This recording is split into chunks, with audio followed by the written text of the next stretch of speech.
Salut à tous, aujourd'hui on va parler d'une grosse erreur que les gens font quand ils prévoient leurs vacances aux Philippines. Si vous avez vu ma vidéo précédente, vous savez que je suis à Siquijor, il pleut, que j'ai du temps devant moi. Donc voilà, je vais vous donner un petit conseil. En fait, l'erreur que les gens font, c'est qu'ils ne prévoient pas les temps de déplacement dans leur itinéraire. Les temps de déplacement, je précise, en fait, c'est les temps pour aller d'une ville à une autre île, d'une île à une autre île.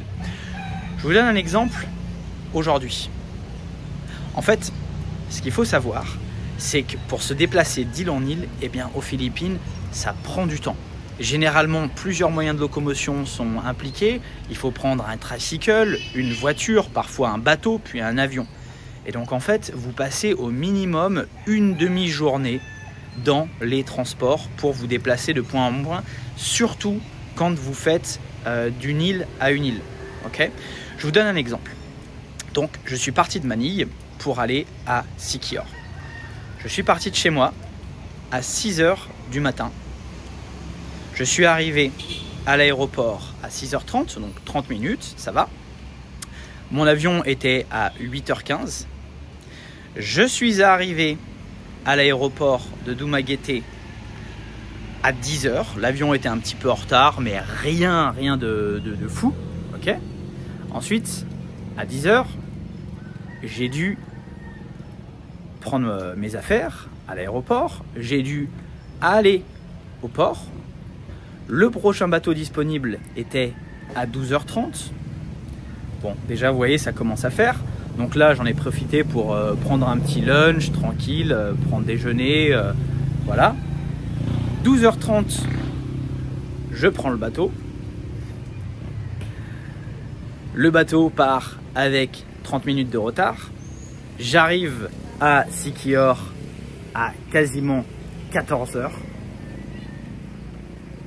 On vient me chercher, je suis à l'hôtel à environ 14 h 20, 14 h 30.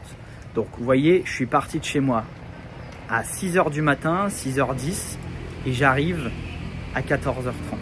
Je suis assez efficace dans mon voyage, je me déplace assez vite.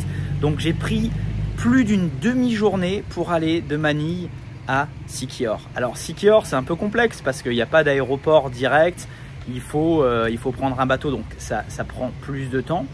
Mais quand même, voilà. Donc si vous prévoyez des vacances aux Philippines et que vous avez seulement 2 semaines, ce qui est totalement normal parce que c'est la durée des vacances qu'on a généralement en France, eh ben, soyez malin dans votre planification.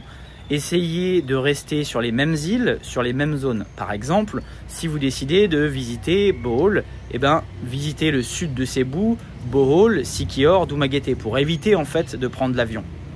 Ensuite, si vous visitez Palawan, eh ben, au lieu de visiter les Visayas, donc Bohol, Dumaguete, Siquijor, puis Palawan, restez à Palawan. Faites Banawe quand vous arrivez à Manille, les terrasses de riz, et puis après restez 9-10 jours à Palawan. Et là, vous pouvez faire un petit road trip, 3 jours à Port Barton, 3 jours à El Nido, 2 ou 3 jours à Coron.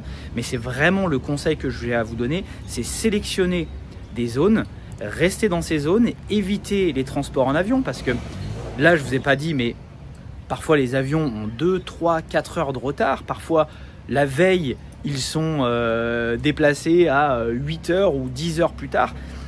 Donc c'est vraiment difficile de prévoir les trajets aux Philippines. Et quand je vois des gens qui postent sur les groupes Facebook des Philippines un itinéraire avec 3 ou 4 îles différentes en 15 jours, mais non, c'est impossible. Et d'ailleurs, tous les locaux, tous les gens qui habitent aux Philippines s'énervent dans les commentaires, bon, un peu pour rien je trouve, parce qu'il faut rester cool, mais disent non, mais c'est pas possible, etc. Et ouais, c'est pas possible. Donc prévoyez ça, ok, prévoyez ça un maximum quand vous faites votre itinéraire pour les Philippines. Ça prend du temps de voyager. Moi, je considère toujours une demi-journée de perdu entre chaque destination. Et même parfois, quand c'est le bus, un bus, des petites distances de 50 km, il va falloir 2 ou 3 heures en bus. Ça arrive avec les routes, les tricycles, etc. Donc vraiment, prévoyez toujours une demi-journée dans votre itinéraire de gâcher pour tout ce qui est les déplacements. Voilà, j'espère que ce conseil vous aura servi. Je vous J'essaierai de faire d'autres vidéos pour vous aider à préparer votre voyage aux Philippines, même votre expatriation. Je suis motivé en 2025. Je le fais pour le plaisir, donc c'est un peu amateur, mais voilà. J'espère que ça vous a aidé et je vous dis à bientôt pour une nouvelle vidéo. Salut, ciao!